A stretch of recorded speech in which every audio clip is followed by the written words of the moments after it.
Hey, what's up guys? I'm Cliff Blazinski and I'm design director here at Epic Games, and you're about to see exclusive and never before seen footage of Gears of War 2's multiplayer.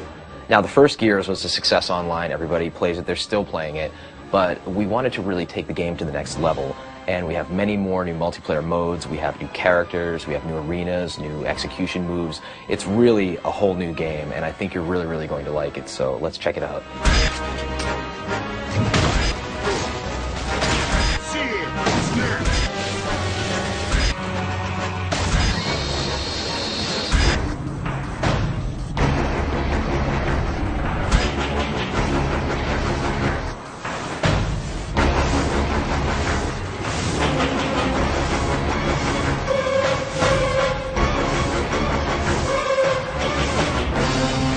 Three locations you're going to see on this exclusive video are going to be River, Security, and Gridlock. And so the thing that's really interesting about them is that two of them are brand new, and one is a reimagining of the Gears 1 map, Gridlock, which is sort of the baseline for all Gears maps.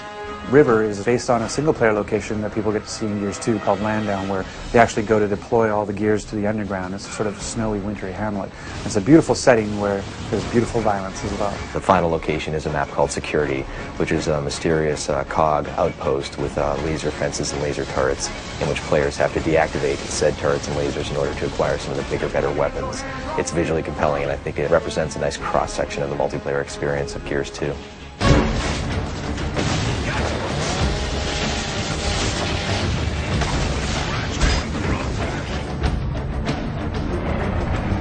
For Gears of War 2 multiplayer, there's a bunch of new things, and one of the biggest ones actually is that we've increased the player count. So we wanted to make Gears 2 multiplayer bigger, better, and more badass. One of the easiest primary ways we could do that, bang for buck, is to go to 5-on-5.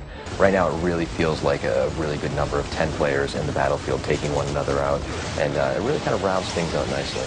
We really want to make sure that whatever multiplayer mode we do is true to sort of the Gears vibe, that Gears universe version. So capture the flag. Imagine you had a flag, but the flag is a living person and armed with a shotgun and defending itself. So you actually are playing capture the flag with a flag that could kill you.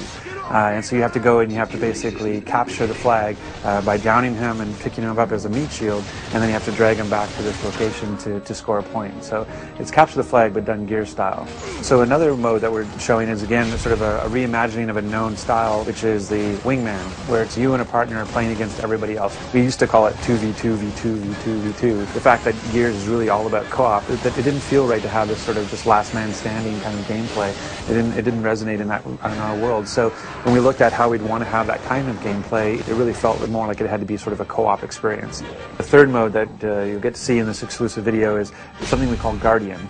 And really what it is, it's Assassination 2.0, where Assassination was a mode we had in Gears 1, and that we actually fixed it or tweaked it a little bit in a title update to try to make it more fun. And we added the restriction that you had to execute the leader to kind of add to the assassination feel. But even then we felt like we could do more and said, what if the leader was the reason you're able to respawn? So as long as the leader is alive, your teammates can respawn, but as soon as the leader dies, then it's basically like Warzone. As soon as you die, you're out. By just making that simple little change, we were able to kind of create this whole new sort of feel to Guardian.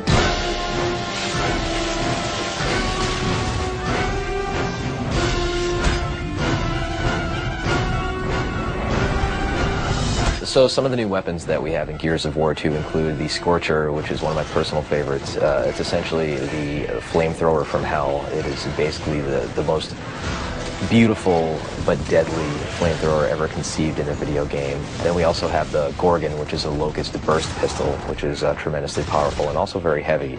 And then we also have a shield that players can wield, and they can carry that around and deploy that. You can actually carry the shield with the burst pistol and kind of use that as like a 1-2 punch.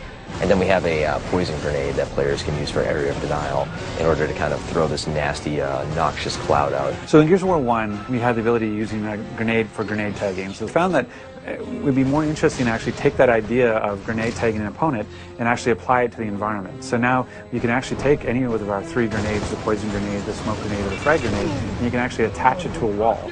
and you can use that sort of as a proximity mine, so that if any time an opponent goes by, the grenade will go off. One of the cool things in Gears 2 now as well is we added this concussive force to a smoke grenade, so you can actually knock somebody down and disorient them briefly with a smoke grenade. It's a great new addition to the gameplay. One of the features of Gears of War 2 is this idea of portable cover.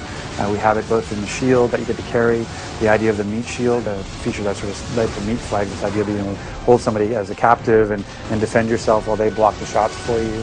One of the big things about Gears 2 is just not just relying on a static cover that's already placed in the world, but being able to carry cover with you and move with cover as it moves through the level.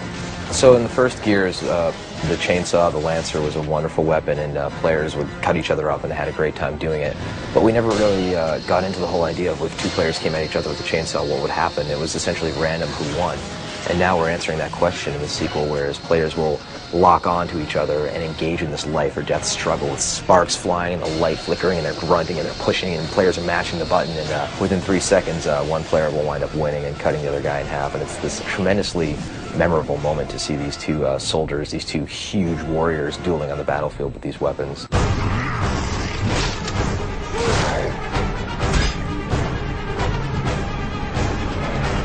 In Gears 2, when you knock somebody down but not out, first of all, they can try and crawl away from you. But if you do happen to get a hold of your enemy, you can first take them hostage, which is called meatbagging them, so you're kind of holding them as a human hostage, human shield. You can also finish them off by then breaking the character's neck and dropping them on the ground. Or if you want to, while the foe is crawling away, you can hit the Y button to do an execution, and there's all sorts of crazy ones, from using the long shot sniper rifle like a sledgehammer, to using the torque bow to popping the enemy's head off, to climbing on top of them and just beating the crap out of them. So there's just tons of them there this time around, and they're a great way to finish off the round and get your buddies cheering on Xbox Live. So in Gears 1, we found that a lot of players felt that evading towards their foes, rolling essentially, and shotgunning at the end of that evade was an effective technique.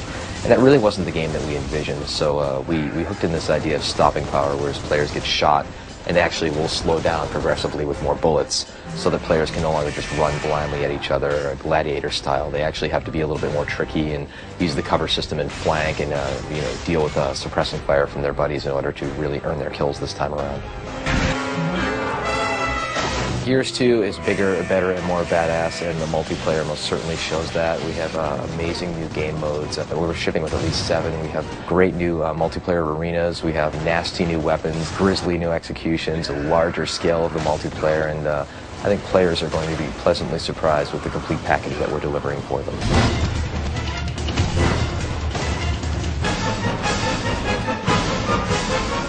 Thanks for checking out this exclusive look at Gears of War 2's new multiplayer features. Looking forward to seeing you guys this winter on Xbox Live.